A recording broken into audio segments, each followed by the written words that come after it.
What's going on, everybody? Welcome back to the Stoop. We're at the end of match week 29. We're less than 10 games left in the season. Less than 10 episodes left to do. That's exciting. Less than 10 chances for Arsenal to make it to position 7 in the table. Yo, whoa. Let's get the intro done before we start Arsenal bashing over here. It's always time for Arsenal bashing.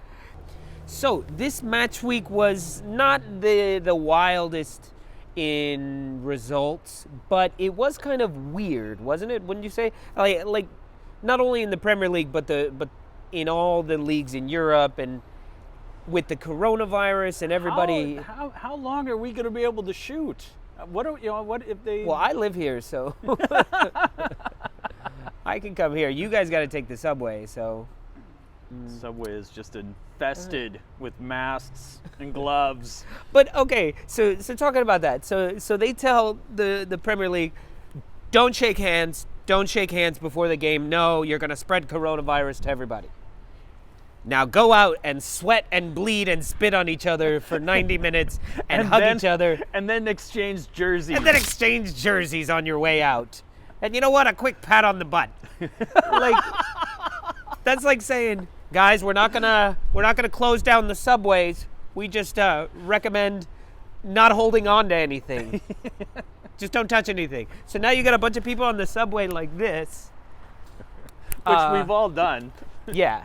So, which we're learning that the millennials have been practicing for the coronavirus for a while now with the Hachoo, doing the dab, and then the subway. And then the dab. That is the dab. And then the fist bump, and then when you're on the subway and there's people sneezing around you, you do the.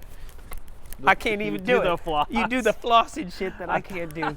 I thought you farted there for a second, which doesn't pass the coronavirus. Anyway, so yeah, that's stupid. I mean, and then in what's the Juventus Inter Milan?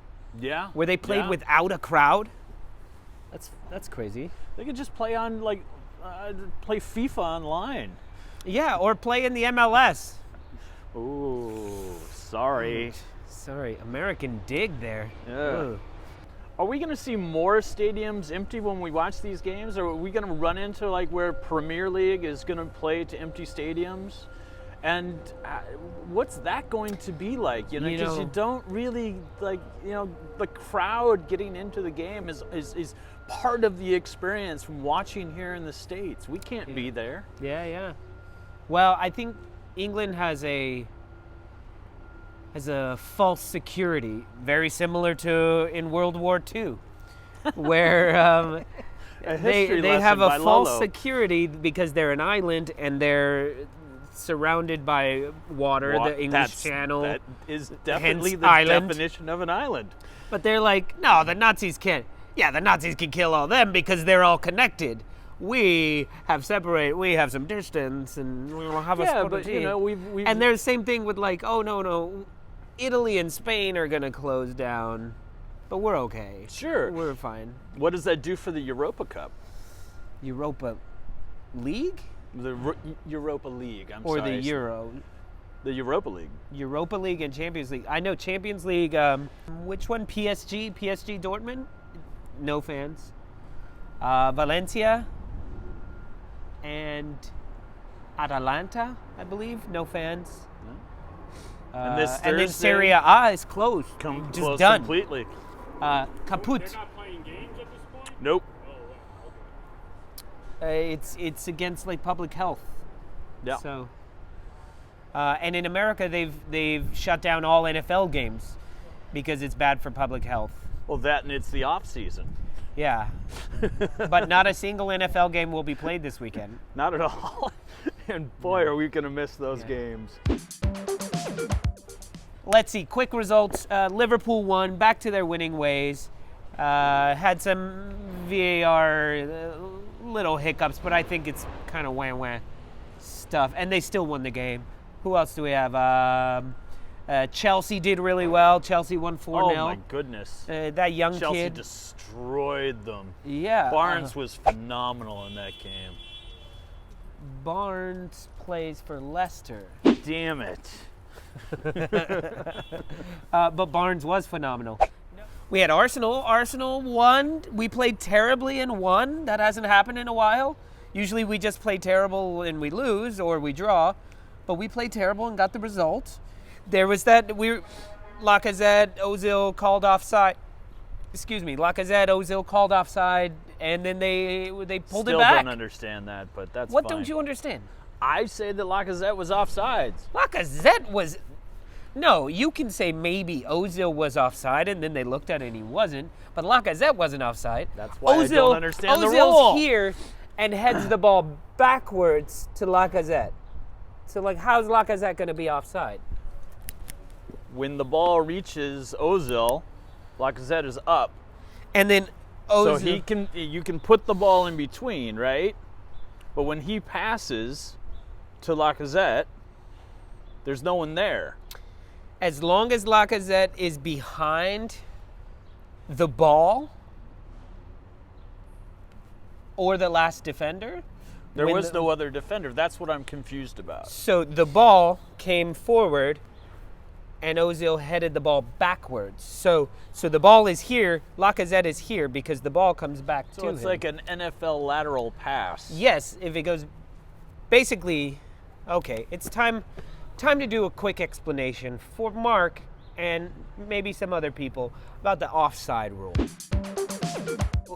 In order to be offside, you need to be in the opponent's other half, in the opponent's half of the field, and then you can't be further than the ball or the second to last defender. The keeper being the last defender. Now it makes sense. So the keeper's the last defender. So the he doesn't keeper count. counts. He doesn't count. Doesn't count. Second to last. So that's why the rule, the wording in the rule is a little weird because it says that, second to last, meaning the keeper doesn't count in regards to offside. So when the ball comes off of someone's foot or body part, at that moment, if you're on the team that has the ball, you cannot be further than the last defender, besides the keeper, or the ball. So if you have a guy all the way by himself with the ball, and you're not past it, everyone's onside. If he's the furthest man up the pitch, everyone's onside. Now, if he's way back here, and your whole team is there, and the defenders are all here, then everyone's that offside. I can see. So what it came to was, Aubameyang kicked, it went a deflection off of a defender, and Ozil and a couple other people were close to or actually offside. But when they looked at it, when the ball came off of Aubameyang's foot, Ozil, there was a defender in front of Ozil. Sure. By enough. And then Ozil comes through. He's about on the same plane as Lacazette. They're coming through. Ozil is maybe a foot in front and heads the ball back. So Lacazette's entire body is behind the ball. So, did that make any sense? Does that help? Yes, definitely makes Let a me little more clarify. sense. And this play-by-play go-through of Arsenal's victory is brought to you by our construction crew. I only went through it because you need it. They look great. What else don't you understand about offside? Yeah, unfortunately, Anisha isn't here. I really wanted to talk Manchester Derby with her, but maybe she's sick of getting beaten by Man United this year. That's 3 times. Three times this year. Well, yeah. I know United swept the Derby this year. In fact, the Yep. first game I watched this season was the first one. I feel like maybe we shouldn't. Maybe we'll Should we save it? We'll save Should the we Derby. save it for? We can bring it up in another In a episode. dream sequence? Yeah, because they lost bad. They played terrible. They were. They did. I was play hoping they would save that terrible performance for tomorrow. Wednesday. Yeah, it's for tomorrow against Arsenal. Wednesday for those that are paying attention. Nobody. Now it's time for another round of Stupid Picks. So first we're going to take a look and see how our Stupid Picks did. Let's start with Matt. Matt said Leicester was going to lose to Aston Villa 2-1. And that he was could not have stupid. been more wrong. I mean, I guess he was right that Leicester scored a goal. They just scored a few more after that, and Aston Villa didn't score any. So that was stupid. Anisha said Burnley over Tottenham 1-0. It was 1-0 for a while. She was very close. She was very close. And then her pick became stupid. Tottenham lost on a penalty kick, or they tied it on a They penalty drew, kick. yeah. That was stupid. It was a bad foul. It was terrible. It was a kind of pointless foul. And Dele Alli, he needed to score. I did enjoy how Mourinho came out and just bashed Ndombele. That's a guy's name. I won't even struggle to pronounce it. Anyway, that's Mourinho for you. And then I said Wolves were going to lose to Brighton 1-0. And I was right that Wolves weren't going to score. You were right that the Wolves weren't going to score, but wow, did they have their opportunities? Yeah. Oh my God! If the net was just maybe 6 feet tall, we would have scored 7 goals. Speaking of which, you said Arsenal was going to lose 2-1 to West Ham. Well, you I were wrong. I got the Arsenal part right. They the one. They got the one. And winning 1-0. Good win for you guys. You're still in 9th place. Yeah. Okay, so that was last week's Stupid Pick. Now we have this week's Stupid Pick. Who are you going with? I'm going to take the mighty Watford, the Hornets, to beat Leicester. For Leicester. Don't know why I'm picking that. I just got a feeling Watford is struggling to stay out of relegation. And, Leicester just doesn't play consistently. They just scored 4 goals. And they've run out of goals for the week. I think there's going to be another SARS outbreak. And I'm going to go 3-1. I know, that's the stupid pick. That's a stupid pick, all right. Wow. Okay. I mean, I don't have much to say about that. Like, I left them speechless. You've heard for my once. feelings on Watford. They have goal scorers. They always score goals against Arsenal. So, yeah.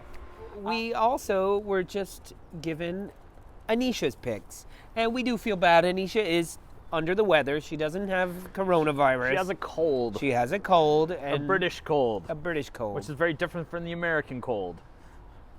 It's like when we get a cold, we drink tea. When they get a cold, they drink gin. There you go. Anisha's pick is... It's always Arsenal bashing here. Of course, she doesn't show up so she can pick Arsenal to lose to Brighton. Is that what I get for picking Brighton over Wolves? Yes, you do. I tell you what, if Glenn Murray plays, they're gonna beat us. Like he kills us every time. Anyway, so that's Anisha's pick. What did she say? What's the score? 1-0. 1-0, Brighton over Arsenal. We'll see. I think that's stupid. Arsenal's on a tear. On a tear. It's like a box top tear. All right, for my stupid pick, I'm going with another team that had a 4-0 issue this week. But instead of picking the one who scored 4 goals, I'm going to pick the ones who did not score 4 goals. And I'm going to go with Everton. I'm going to go with Everton over Liverpool. See, I looked at that pick. And I was like, you know what? Maybe Everton is going to beat Liverpool, but I didn't think it was stupid enough. Your pick can actually happen. My pick is not going to happen. But look, Everton everyone's been like, oh, look, Everton's playing really well. Everton's really good. They play well against bad teams. And then they played a halfway decent team in Chelsea and got manhandled. They got pasted by Chelsea. boys. They got manhandled Yeah. by these young kids and the old guys. Willian, Pedro, Giroud. They have like an old 30-year-old, 30-something-year-old front line. Then all the rest back there. Well, our friends are back.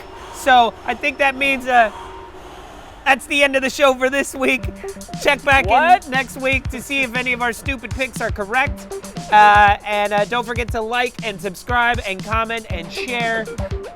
We'll see you next week. Stay healthy. Oh, yeah. Weenus.